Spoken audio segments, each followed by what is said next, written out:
क्या किया इतवार को छुट्टी के दिन? बीवी से गप्पे किया, बच्चे को गोद में लेके यूं यूं किया, पड़ोसी के यहाँ गए, वहां कुछ गप्पे किया। ये क्या करते हो? ये टाइम बिताते हैं किसी प्रकार ये मानव देह खत्म हो, छुट्टी मिले, जल्दी से कुत्ते बिल्ली गधे बने तो क्या होगा? तो एक एक रोटी के लिए दिन भर दौड़ेंगे और भूखे सो जाएंगे, और कुछ तो भूखे ही मर जाएंगे। इसी जीवन के लिए लापरवाही हो रही होगी। और क्या कारण है कि सब कुछ मिल गया, मानव देह, भारत में जन्म, और रास्ता बताने वाला मिल गया, हमको रास्ता भी मिल गया, हमारी बुद्धि ने मान लिया। हाँ, समझ गए क्या करना चाहिए और करना चाहिए, ये भी मान लिया, लेकिन किया नहीं, या बहुत थोड़ा सा किया।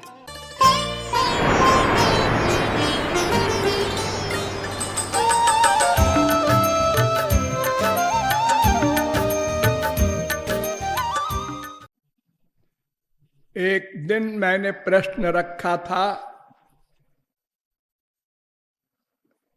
कि भगवान अकारण करुण हैं, तो भक्ति आदि की शर्त क्यों रखते हैं अपनी कृपा में? ये तो सकारण करुण कहलाएंगे, कारण युक्त कृपा है। तो कारण युक्त कृपा तो संसार में सभी करते हैं। अरे भाई, एक व्यक्ति दुकान खोल के बैठा है, वो अपने सामान का रुपया चाहता है, एक व्यक्ति सामान चाहता है। सामान वाला कहां ढूंढने जाए खरीदने वाले को? खरीदने वाला कलकत्ता, बंबई, मद्रास, अलग अलग जगहों के सामान बिकते हैं, वो कहां ढूंढने जाए? दोनों का अपना स्वार्थ है, तो ये सकारण कृपा है।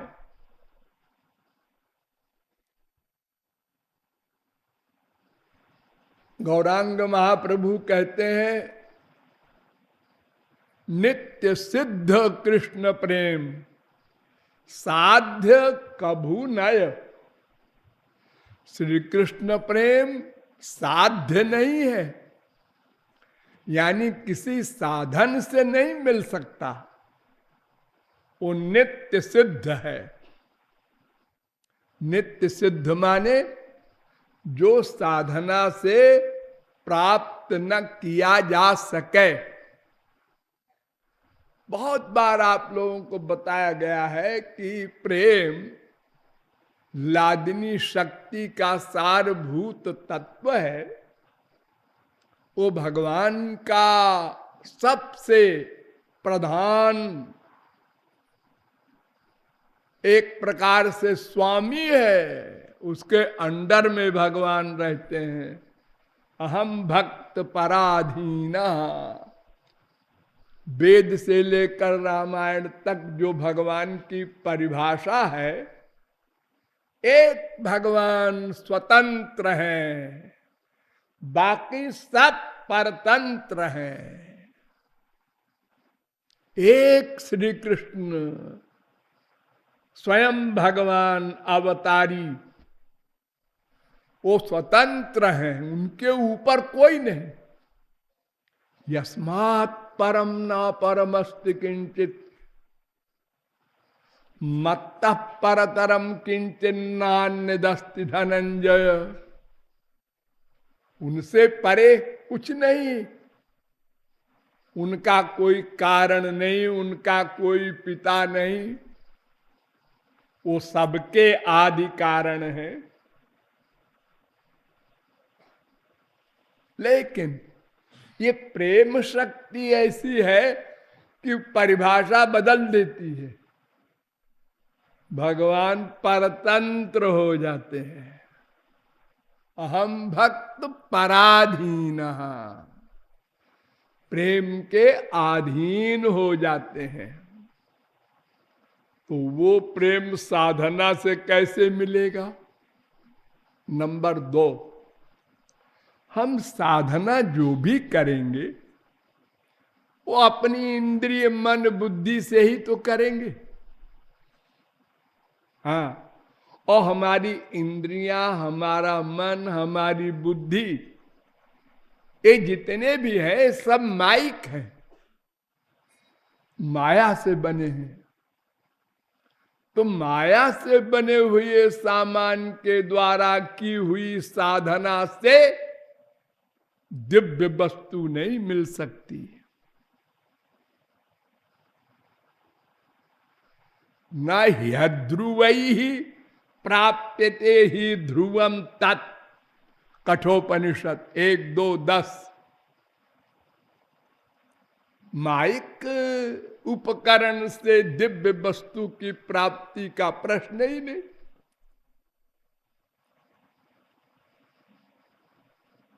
इसलिए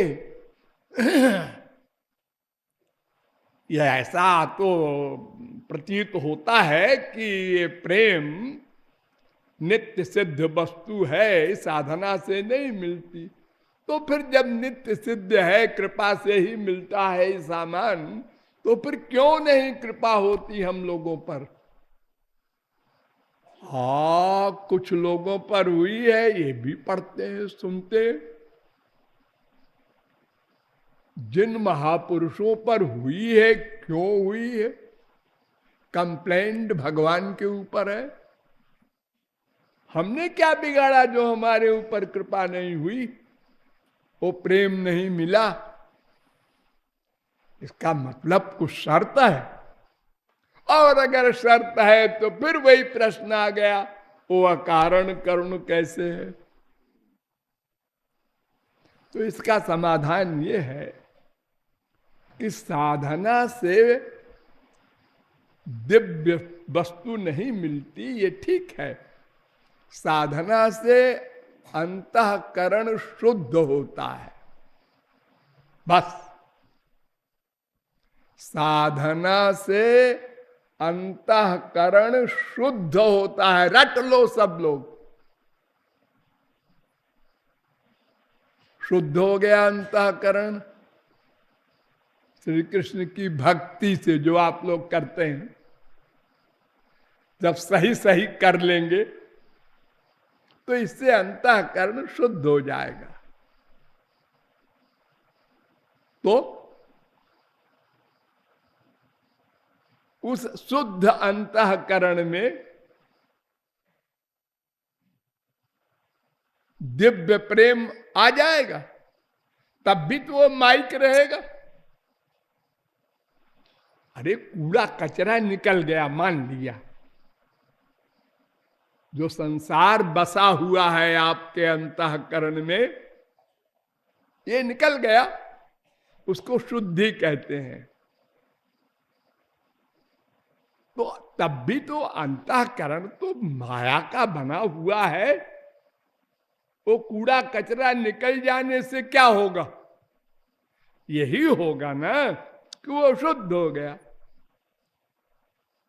लेकिन उसमें प्रेम कैसे ठहरेगा? क्योंकि वो माइक है और प्रेम दिव्य वस्तु है। तो माइक पात्र में दिव्य वस्तु नहीं ठहर सकती। दिव्य वस्तु के लिए दिव्य पात्र चाहिए। तो हमने बड़ा कमाल किया, अंतःकरण को शुद्ध कर दिया। अब बैठे रहो।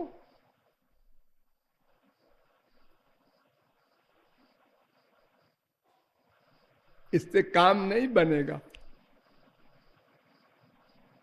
ठीक है, अब आप इसके आगे पाप पुण्य नहीं करेंगे, लेकिन भगवत प्राप्ति नहीं होगी, क्योंकि भगवान की कृपा नहीं होगी। क्योंकि भगवान के कृपा के लिए अभी आपका बर्तन नहीं बना। तो एक भगवान की शक्ति होती है, स्वरूप शक्ति। वो स्वरूप शक्ति के द्वारा अंतःकरण दिव्य बनाया जाता है। दिव्य, ये माइक है ना, तो स्वरूप शक्ति जब इसमें आती है तो अंतःकरण दिव्य हो जाता है। तब भगवान का ध्यान आप कर सकते हैं, दिव्य भगवान का। और इन आंखों से भगवान को आप देख सकते हैं। इन्हीं में कहीं बैठे हैं भगवान, आप देखते हैं? इसमें तो कोई नहीं। लेकिन जब दिव्य दृष्टि हो जाएगी और भगवान जो छुप के बैठे हैं इसमें एक, आप देख लेंगे वो चोर बैठा है, देख लिया हमने। वो नहीं छुप सकते, कितने रूप धारण करें भगवान, वो रहेगा दिव्य। तो दिव्य रूप के लिए दिव्य आंख चाहिए, दिव्य कान चाहिए, दिव्य नासिका चाहिए, दिव्य रसना चाहिए, दिव्य त्वचा चाहिए, दिव्य मन चाहिए। तो वो स्वरूप शक्ति से बन जाता है। ये सब गुरु करता है, आपको कुछ नहीं करना उसमें। आपका काम तो बर्तन को शुद्ध कर दिया और गुरु के चरणों में रख दिया, लीजिए साहब हमारा काम खत्म, अब आप अपना काम कीजिए। यानी कृपा वाला काम आया। अब इसके आगे हम कुछ कर ही नहीं सकते, क्योंकि अलौकिक वस्तु वो जो है अलौकिक शक्ति, स्वरूप शक्ति, वो तो भगवान और गुरु के पास है। वो हम कहां से लाएंगे? तो वो गुरु ही वो काम करता है, हमको स्वरूप शक्ति देता है और हमारे ये मैटर दिव्य हो जाते हैं। अब प्रेम आके इसमें ठहरेगा। अब सब चीजें दिव्य हो गई आपकी। अब भगवान मुट्ठी में हो गया, मुट्ठी में। सूरदास अंधे वो चैलेंज कर रहे हैं, हृदय ते जब जाहुगे मर्द बदोंगो तो है। फिर न भगवान आपसे अलग हो सकते हैं, न आप भगवान से अलग हो सकते हैं। कोई पावर नहीं विश्व में। और ज्ञानियों का ध्यान हमेशा प्राकृत रहता है, क्योंकि कृपा उनको नहीं मिल सकती। उनका ब्रह्म कृपा नहीं करता, वो तो एक पर्सनैलिटी है बस। तो बिना कृपा के तो मन दिव्य होगा नहीं, चाहे ज्ञानी हो, चाहे भक्त हो, चाहे कर्मी हो, कोई हो। तो ज्ञानी जो चिंतन करेगा अहम ब्रह्मास्मि, अहम ब्रह्मास्मि, पहले करता है तत्त्वमसि, तत्त्वमसि, इसका चिंतन करता है। फिर अहम ब्रह्मास्मि, अहम ब्रह्मास्मि। लेकिन करता तो मन से है ना, और वो मन माइक। मन का कोई भी काम होगा वो माइक होगा। तो जब वो ज्ञानी श्री कृष्ण भक्ति करता है, तब श्री कृष्ण कृपा से कोई गुरु श्री कृष्ण का भक्त स्वरूप शक्ति के द्वारा उस ज्ञानी के अंतःकरण को दिव्य करता है, तब वो अपना मोक्ष पाता है। भक्त्या बिना ब्रह्म ज्ञानम कदापि न जायते, भक्ति निष्ठो भव, महानारायणोपनिषद वेद कहता है। बिना भक्ति के ब्रह्म ज्ञान नहीं हो सकता, क्योंकि ब्रह्म ज्ञान के लिए कृपा अपेक्षित है। स्वरूप शक्ति की कृपा के बिना न ब्रह्म ज्ञान, न परमात्मा ज्ञान, न भगवत ज्ञान, न कोई प्राप्ति स्पिरिचुअल। इसलिए जो स्वरूप शक्ति का दान या दिव्य प्रेम का दान होता है वो कृपा से ही होता है। हम साधना करते हैं अंतःकरण की शुद्धि के लिए। जिन जिन लोगों ने अपना अंतःकरण शुद्ध करके रख दिया भगवान के आगे, उनके पर कृपा हो गई। हम लोगों ने नहीं सुना, नहीं माना, नहीं किया शुद्ध मन को, या थोड़ा सा किया। एक बार कपड़े में साबुन लगाया, 4 बार गंदगी में डुबाया, फिर एक बार लगाया, फिर 10 बार डुबाया। सोचो 24 घंटे में कितनी देर आप लोग इस मन को हरि गुरु में रखते हैं? बस सोच लो अकेले में। अरे 6 घंटे तो सोने में चले गए, 18 घंटे बचे, उसमें भी 2-3 घंटे नहाने धोने खाने पीने में गए। अब बाकी टाइम में सोचो, कोई सर्विस कर रहा है, कोई बिजनेस कर रहा है, कोई घर में बैठा है, आज इतवार है छुट्टी है, तो क्या कर रहा है? क्या किया इतवार को छुट्टी के दिन? बीवी से गप्पे किया, बच्चे को गोद में लेके यूं यूं किया, पड़ोसी के यहां गए, वहां कुछ गप्पे किया। ये क्या करते हो? ये टाइम बिताते हैं किसी प्रकार ये मानव देह खत्म हो, छुट्टी मिले, जल्दी से कुत्ते बिल्ली गधे बने, तो क्या होगा? तो एक एक रोटी के लिए दिन भर दौड़ेंगे और भूखे सो जाएंगे, और कुछ तो भूखे ही मर जाएंगे।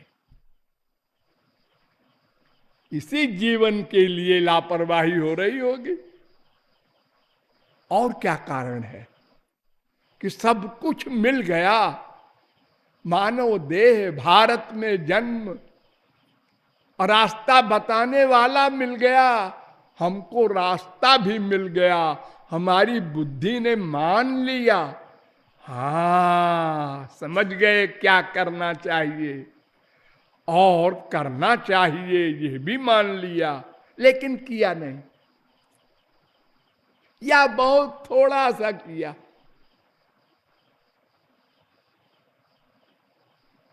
तो ये हमारी गड़बड़ी है। हम लोगों को फील करना चाहिए और अधिक टाइम देना चाहिए भगवत चिंतन में, ताकि जल्दी अंतःकरण शुद्ध हो। ये गोबर जितना भी है अंदर मन में, माँ बाप बेटा स्त्री पति धन प्रतिष्ठा, ये सब कूड़ा कचरा निकालो। अरे कौन है तुम्हारा? कितनी माँ बना चुके तुम, गिनती है? कितने बाप बना चुके, गिनती है? कितनी बीबी, कितने पति, कितने बेटा बेटी बना चुके अनंत जन्म में, कहां आए हो? भूल गए। अब फिर नाई को कहते हो ये मेरा है, ये मर गया, ये भी गया। रोज तो देख रहे हो।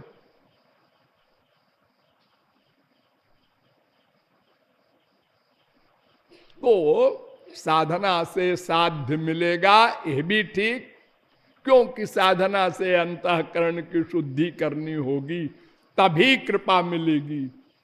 और केवल अंतःकरण की शुद्धि से ही हमको लक्ष्य की प्राप्ति नहीं होगी, हरि गुरु कृपा अपेक्षित है, ये भावार्थ है।